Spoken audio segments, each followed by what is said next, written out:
नमस्कार। एक और टिप्पणी के साथ मैं अतुल चौरसिया। नीरज गुप्ता, राघवेंद्र गुप्ता, संजय गुप्ता, राजकुमार गुप्ता, बब्बल गुप्ता, रौनक गुप्ता और सतीश चंद्र गुप्ता, कानपुर के गोविंदनगर विधानसभा क्षेत्र में रहने वाले ये सभी गुप्ता बंधु जीते जी अमर हो चुके हैं।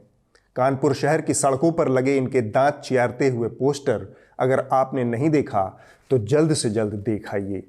ये सभी गुप्ता बंधु इस बात से लहालोट होकर अपने पोस्टर शहर भर में लगवा रहे हैं कि भले ही एक गुप्ता भाई को मार दिया गया, लेकिन मुआवजा पूरा दिया गया। इसी खुशी में ये सभी गुप्ता बंधु मुख्यमंत्री योगी आदित्यनाथ और उनके इलाके के भाजपा विधायक को रज रज के बधाई दे रहे हैं। 40 लाख नगद और 1 अदद नौकरी अगर मिल जाए तो मरने में क्या हर्ज है। बधाई पहुंचे ऐसे यशस्वी मुख्यमंत्री और उनकी पार्टी को जहां जान बचने की गारंटी भले न हो, लेकिन टटके नगद मुआवजा मिलने की पूरी गारंटी है। आरोप है कि कानपुर के व्यापारी मनीष गुप्ता को उत्तर प्रदेश पुलिस के जवानों ने गोरखपुर में जान से मार दिया। इसके बाद सरकार ने मामले को रफा दफा करने की गर्ज से मुआवजा देकर अपना पिंड छुड़ा लिया। लेकिन आरोपी पुलिस वाले जिन्होंने मुख्यमंत्री के गृह जिले गोरखपुर में इस वीरता को अंजाम दिया, वो फिलहाल फरार हैं। इस शो की रिकॉर्डिंग के वक्त तक उत्तर प्रदेश पुलिस अपने ही विभाग के 6 जवानों को खोज रही है। जो अब तक फरार लोगों को खोजने का काम करते थे, वो अब खुद फरार हैं।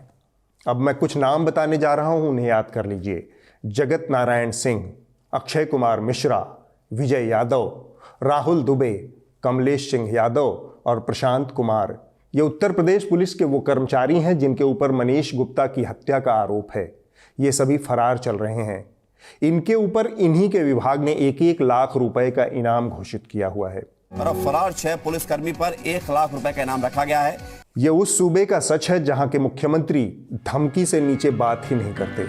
अगर हमारे हाथ में एक हाथ में माला है तो दूसरे हाथ में भाला लेकर के भी चलते हैं। इस हिंसा में लिप्त प्रत्येक तत्व की प्रॉपर्टी को जब्त करेंगे और उस जब्त से सार्वजनिक संपत्ति को हुए नुकसान या कहीं पर पब्लिक प्रॉपर्टी को जो डैमेज किया गया है, इसकी भरपाई भी हम उन सभी उपद्रवियों से करेंगे। सत्ता के संरक्षण में पल रहे गुंडे, माफिया, अपराधी, लुटेरे, ये सब के सब मेहरबानी करके वह तो उत्तर प्रदेश छोड़ करके चले जाएं, और अगर उत्तर प्रदेश में रहेंगे तो फिर उनके लिए 2 जगह होंगी। मुझे लगता है उस जगह कोई भी नहीं जाना चाहेगा। और हम लोगों ने तय कर रखा है कि अगर वो एक हिंदू बालिका को ले जाएंगे तो कम से कम 100 मुस्लिम बालिकाओं को। जिन लोगों के अनैतिक और अवैध कृत्यों पर सरकार ने लगाम लगाया है, ये लोग अगर अपराध करेंगे ठोक दिए जाएंगे और वही कार्य हम करेंगे। इनकी धमकियों में राज्य का मौसम गुलाबी है, मगर ये आंकड़ा झूठा है, ये दावा किताबी है। लखीमपुर खीरी में भाजपा नेता केंद्रीय मंत्री अजय मिश्र के बेटे की जो करतूत सामने आई है, उसने मानवता को झकझोर दिया है। शांति से मार्च कर रहे किसानों के ऊपर निर्मम तरीके से गाड़ी चढ़ा दी गई। आरोप मंत्री अजय मिश्र के बेटे आशीष मिश्र उर्फ मोनू भैया पर है। वीडियो में दिख रही गाड़ी मंत्री जी के परिवार की है।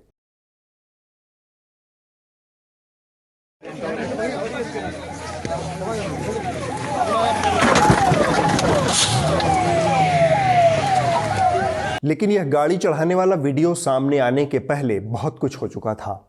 हमेशा की तरह हुड़क-चुल्लू एंकराओं ने अपनी तरफ से सरकार बहादुर के पक्ष में जमकर माहौल बनाया। सब ने अपनी अपनी थियरी इजाद की, अपने अपने तीतर लड़ाए। किसानों को खालिस्तानी, उपद्रवी और हिंसक बताया गया। मंत्री और उनके पुत्र को शराफत का पुतला घोषित किया गया। अजय मिश्रा के बेटे का किसान कर रहे थे घेराव, तो गाड़ी की टक्कर से नाराज किसानों ने आग लगा दी। मौके से सामने आ रही तस्वीरें बेहद विचलित करने वाली हैं। इसमें हाथों में काले झंडे और बैनर लिए किसान एक शख्स को बेरहमी से पीटते हुए नजर आ रहे हैं। आप तस्वीरें देखिए और इन तस्वीरों को देखकर आप खुद ये सोचेंगे कि आखिर ये लोग कौन से प्रदर्शन का हिस्सा हो सकते हैं। पहली नजर में खबर ये है कि किसान सड़क पर धरना देकर बैठे हुए थे। गाड़ियों का एक काफिला आया, किसानों ने जबरन उसे रोकने की कोशिश की। गाड़ी से प्रदर्शनकारी किसानों को जानबूझकर कुचला गया या फिर यह दुर्घटना उपद्रवियों से जान बचाने की कोशिश के दौरान हुई। लेकिन प्रदर्शनकारियों की इसी भीड़ में नीली पगड़ी वाला एक शख्स मौजूद था, जिसके टी-शर्ट पर पीछे भिंडरा वाले लिखा हुआ था। सवाल ये है कि आखिर ये शख्स कौन था। ये हुड़क-चुल्लू बचाव में बेचैन हुए जा रहे थे, जबकि सत्ताधारी दल के किसी नेता ने अपने मंत्री या मंत्री पुत्र के समर्थन में एक ट्वीट तक नहीं किया था। और फिर एक दिन बाद वह वीडियो सामने आ गया जिसने नीर क्षीर का अंतर कर दिया। इसके बाद तमाम हुड़क-चुल्लू जो एक दिन पहले तक किसानों को अपराधी घोषित कर चुके थे, उन्होंने खुद को लेकिन, किंतु, परंतु, इफ, यदि, बट जैसे कुछ गिने चुने शब्दों की जद में कैद कर लिया।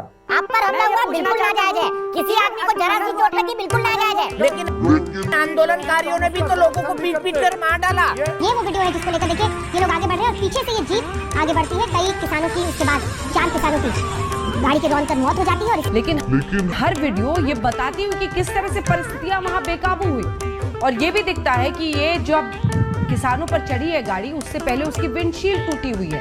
इस घटना से पहले इस जीप पर पहले ही काफी पथराव किए गए और पथराव से बचने की वजह से शायद ड्राइवर ने अपनी जीप की जो गति है वो तेज कर ली, क्योंकि उसे अपनी जान बचानी थी। लेकिन बड़ी बात यह है कि अगर इस जीप ने जानबूझकर किसानों को कुचला है तो फिर इस जीप के जो शीशा है सामने वाला, ये कैसे टूटा है? राजनीतिक दलों के नेता गमजदा परिवारों से मिले, उन्हें हिम्मत दें, हौसला दें, सांत्वना दें, इसमें कुछ गलत नहीं है, ये होना चाहिए। लेकिन लखीमपुर खीरी की तरफ जो नेता भाग रहे हैं, उनका मकसद सिर्फ संवेदना व्यक्त करना नहीं है, उनकी मंशा सियासी है। तो ये वो एंकराएं हैं जो स्टूडियो में बैठकर सरकार बहादुर की मिजाज पुरसी करते हैं, लेकिन ग्राउंड रिपोर्ट ऐसी चीज है जहां तथ्यों से हेरफेर की गुंजाइश नहीं होती। लेकिन जी न्यूज़ उत्तर प्रदेश ने ग्राउंड रिपोर्ट की उस पवित्रता को भी मटियामेट कर दिया। ग्राउंड पर मौजूद इनके रिपोर्टर ने वहां से लाइव रिपोर्टिंग करते हुए पूरे देश को न सिर्फ गुमराह किया, बल्कि आपराधिक रूप से तथ्यों को तोड़ मरोड़ कर ऐसा बताया कि किसानों और मंत्री समर्थकों के बीच टकराव हुआ, जिसमें कुछ लोगों की मौत हो गई। तो उसी से नाराजगी थी किसानों की, खास तौर पे अजय मिश्र टेनी पे। उसके बाद में जिस तरीके से ये लोग वहां से रिसीव करने डिप्टी सीएम को आ रहे थे, रास्ते में किसानों से उनकी बहस हो गई और बातचीत बढ़ गई, जिसके चलते किसानों ने एक दूसरे पर हमला कर दिया और गाड़ी वहां पर से, क्योंकि दो गाड़ियां थी इनके काफिले में, और ये वहां से भागने के चक्कर में 1-2 किसान भी इनकी गाड़ी के नीचे आ गए और वो जख्मी हो गए। यह सरासर झूठ बात थी। किसानों के ऊपर गाड़ी चढ़ाकर रौंद दिया गया। खैर, हम जिस मीडिया से आज रूबरू हैं वह जोसेफ गोएबल्स के बोनसाई संस्करण हैं। छोटे छोटे लेकिन पूरे देश में फफूंद की तरह फैल गए हैं। और ये ऐसा क्यों न करें जिसके लिए ये लोग इस कदर धर्म ईमान बेच चुके हैं। वो खुद कहते हैं, झूठ बोलो। पत्रकार रमन कश्यप की हत्या भी पीट कर की गई। यहाँ ये भी सवाल उठ रहे हैं कि जब बीजेपी के कार्यकर्ता वहां से भाग गए थे तो फिर रमन कश्यप को किसने मारा? जो भी बोल सकते हैं सब झूठ बोलो। संजय नाथ तिवारी का एक शख्स से पूछताछ करने का वीडियो वायरल हो रहा है। वो व्यक्ति दावा कर रहा है कि कांग्रेस के पूर्व सांसद अखिलेश दास का भतीजा अंकित दास थार जीप के पीछे फॉर्च्यूनर गाड़ी में सवार था। जहां भी बोल सकते हैं झूठ बोलो। जर्नैल सिंह भिंडरवाला की ये तस्वीर सामने आने के बाद लखीमपुर खीरी जिले में जो कुछ भी हुआ उसके खालिस्तानी कनेक्शन को लेकर चर्चा शुरू हो गई है। सोशल मीडिया पर तो ये दावा भी किया जा रहा है कि वहां पर खालिस्तान के समर्थन में नारेबाजी की गई। एक ही काम, झूठ बोलो, झूठ बोलो, झूठ बोलो, बार बार बोलो, बार बार बोलो, बार बार बोलो, हर जगह पे बोलो और जोर जोर से बोलो। इतने पुख्ता सबूत और गवाहों के बावजूद अजय मिश्रा टेनी का बेटा मोनू पूरे हफ्ते आजाद घूमता रहा। पुलिस ढूंढती रही। आखिरकार इस मामले में सुप्रीम कोर्ट ने दखल दिया। इतने बड़े पैमाने पर हुई हिंसा जिसमें 8 लोगों की मौत हो गई, उसमें 4 दिन बाद तक उत्तर प्रदेश पुलिस ने एक भी गिरफ्तारी नहीं की थी। लेकिन सुप्रीम कोर्ट ने कहा इस मामले में सुप्रीम कोर्ट के भीतर एक स्टेटस रिपोर्ट दाखिल होनी चाहिए। जस्टिस सूर्यकांत जो इस बेंच का हिस्सा थे, उन्होंने भी कहा कि बड़ी दुर्भाग्यपूर्ण घटना है, किसान मारे गए हैं, पत्रकार की मौत हुई है और ऐसे में क्या एफआईआर दर्ज हुई है, किन लोगों के खिलाफ एफआईआर दर्ज हुई है, कितनी गिरफ्तारी हुई हैं, जो लोग एफआईआर में नामजद हैं क्या उनकी गिरफ्तारी हुई है या नहीं हुई है, जांच कहां तक पहुंची है। सुप्रीम कोर्ट के दखल के बाद 2 अज्ञात लोगों को गिरफ्तार किया गया। मोनू भैया फिर भी आज़ाद घूमते रहे। पूरे 7 दिन बाद मोनू भैया पुलिस के दरवाजे पहुंचे, तब उनका स्वागत 12 घंटे की आवभगत से हुआ। अंततः मीडिया, कोर्ट के दबाव में उत्तर प्रदेश पुलिस ने मोनू भैया को गिरफ्तार किया। ये वो उत्तर प्रदेश पुलिस है जिसके जवान आधी रात में होटल में घुसकर व्यापारी की हत्या कर देते हैं, फिर आराम से फरार हो जाते हैं। ये वो उत्तर प्रदेश पुलिस है जो 8 दिन 8 लोगों की मौत के आरोपित को गिरफ्तार तक नहीं करती। यह वो उत्तर प्रदेश पुलिस है जो रूल बुक के आधार पर काम नहीं करती, बल्कि अपने राजनीतिक आकाओं की पसंद नापसंद के हिसाब से काम करती है। यह वो उत्तर प्रदेश पुलिस है जो किसी लोकतांत्रिक व्यवस्था में काम करने वाला सिविल इंस्टीट्यूशन नहीं, बल्कि दल विशेष का निजी मिलिशिया संगठन बन गया है। इसी मिलिशिया संगठन के दम पर बाबा जी दम भरते हैं, ठोक दूंगा। जिन लोगों के अनैतिक और अवैध कृत्यों पर सरकार ने लगाम लगाया है, वे लोग अगर अपराध करेंगे ठोक दिए जाएंगे और वही कार्य हम करेंगे। और इसी दम का दम है कि मोनू भैया पुलिस की पहुंच से तो दूर थे, लेकिन मीडिया की पहुंच उनके कदमों में थी। तुमने बुलाया और हम चले आए। आपने हमको बुलाया था, इसलिए हमको आना पड़ा। हम घूम नहीं रहे हैं। मोनू भैया के बाद अब गोली मारो वाले भैया की बात कर लेते हैं।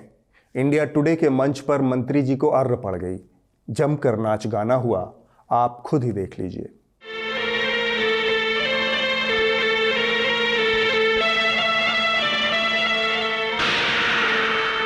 बीते हफ्ते खबरिया चैनलों पर टीटीएम प्रतियोगिता आयोजित हुई।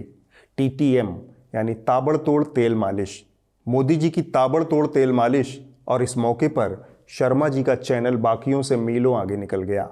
20 साल बेमिसाल टाइप घिसे पिटे जुमलों के जरिए शर्मा जी ने खुद तो ताबड़तोड़ मोदी जी की मालिश की ही। करीब 1.5 लाख कश्मीरी पंडित आज भी घर से बेघर हैं। नरेंद्र मोदी की सरकार ने कश्मीरी पंडितों की वापसी का काम शुरू किया, उसका असर हुआ। कश्मीरी पंडितों में भरोसा जगा। इसी वजह से करीब 4000 कश्मीरी पंडित घाटी में वापस लौटे हैं। उनके चैनल के बाकी एंकराएं भी उन्हीं का अनुसरण करते दिखे। इसलिए मोदी जी तय ही नहीं कर पाते कि विजेता किसे घोषित करें। मोदी जी ने पतंगबाजी करके मुसलमानों का जो उद्धार किया है, वो इससे पहले किसी ने नहीं किया। मोदी ने कोई पतंगबाजी नहीं की, लेकिन मुसलमानों को फायदा पहुंचा दिया। मुसलमानों की हालत सुधारनी थी तो मोदी ने पतंग को ही बड़ा रोजगार बना दिया। पहली बार कोई मुख्यमंत्री खुद पतंग उड़ाने लगा। मोदी ने काइट फेस्टिवल को प्रमोट किया। दुनिया भर के टूरिस्ट गुजरात आने लगे। सलमान खान जैसे सुपरस्टार भी नरेंद्र मोदी के साथ पतंग उड़ाने की वेटिंग लाइन में लग गए। पतंग को कोई मुख्यमंत्री उतना फेमस नहीं कर पाया जितना मोदी ने कर दिया। इंडिया टीवी का यह शो देखकर आप हैरत में पड़ जाएंगे कि खबरों के रूप में अगर रजत शर्मा ये सब दिखा रहे हैं, तो विज्ञापन के रूप में दिखाने के लिए उनके पास क्या बचेगा। शर्मा जी का यह योगदान भी भारत याद रखेगा। जो चीज़ सरकारें विज्ञापन में दिखाती थी, वो काम शर्मा जी ने सीधे सीधे खबरों में कर दिखाया। सरकारों के साथ मीडिया के इस बेशर्म मिलीभगत ने सिर्फ पत्रकारिता ही नहीं, बल्कि लोकतंत्र के हर हिस्से को गंभीर रूप से नुकसान पहुंचाया है। इसका इलाज सिर्फ यही है कि आप इस धूर्त मीडिया और सरकार के गठजोड़ को तोड़ने के लिए आगे आएं। सब्सक्रिप्शन आधारित मीडिया इसका एकमात्र इलाज है। अगर मीडिया सरकार के चंगुल से आज़ाद हो जाएगा, तो वह आपकी बात भी करने लगेगा। तो मीडिया को आज़ाद करने में अपना योगदान दीजिए। न्यूज़ लॉन्ड्री को सब्सक्राइब कीजिए और गर्व से कहिए, मेरे खर्च पर आज़ाद हैं खबरें। आपने पतंगबाजी देखी, नागिन डांस देखा, मोनू भैया की कातिलाना ड्राइविंग देखी, अब इस हफ्ते की रिपोर्ट भी देख लीजिए। जो कही जा रही थी बातें कि अंदर में भी सोशल डिस्टेंसिंग का ख्याल रखा जाएगा। ट्रेनें तो खुल दी हैं, लेकिन कैसे स्टेशन पर thousands of the migrants workers in different groups walking. इस हफ्ते की रिपोर्ट द वायर से है। यह रिपोर्ट लखीमपुर खीरी की घटना में मारे गए पत्रकार रमन कश्यप के परिवार की है। उनके पिता एक ऐसी लापरवाही की जानकारी दे रहे हैं जो अब तक सामने नहीं आई थी। उनके बेटे को इलाज पहुंचाने में 8 घंटे की देर हुई, जो उनके लिए ज़िंदगी और मौत का फासला बन गई। ये घटना है जो वहाँ गाड़ी से लोग मारे गए, गाड़ी टक्कर से, और उसके बाद मतलब मेरे बेटे को पता नहीं कहाँ मतलब इन लोगों ने रखा, पुलिस वालों ने, और फिर 6:30 बजे इसको लाद दिया 100 वाहन पे और डायरेक्ट इसको भेज दिया हमारे लखीमपुर मोर्चरी में। हाँ, लापरवाही तो हुई, मतलब ये 4-6-8 घंटे मतलब जो है इसमें लग गए। 2-2.5 घंटे यहाँ डाल रखा और 2-1.5 घंटा ले जाने में यहाँ लग गया। फिर उसके बाद तुमने हो सकता कहीं थोड़ा बहुत उसके होता मतलब थोड़ा बहुत जान तुमने वहाँ डाल दिया, जहाँ 3-4 लाशें पड़ी थी वहीं तुमने उसको भी डाल दिया। अगर बहुत पहले मुझे सूचना हुई होती तो हो सकता मैं मतलब कुछ उसका उपचार कहीं करा लेता। पुलिस प्रशासन चाहता तो ये मतलब दंगा फसाद नहीं होता था। 10 पुलिस वाले आके खड़े होते थे क्या उसके ऊपर गाड़ी निकाल के उसके बाद पब्लिक के ऊपर में चढ़ा देते हैं, नहीं चढ़ा पाते। अगले हफ्ते होगी एक और टिप्पणी। नमस्कार।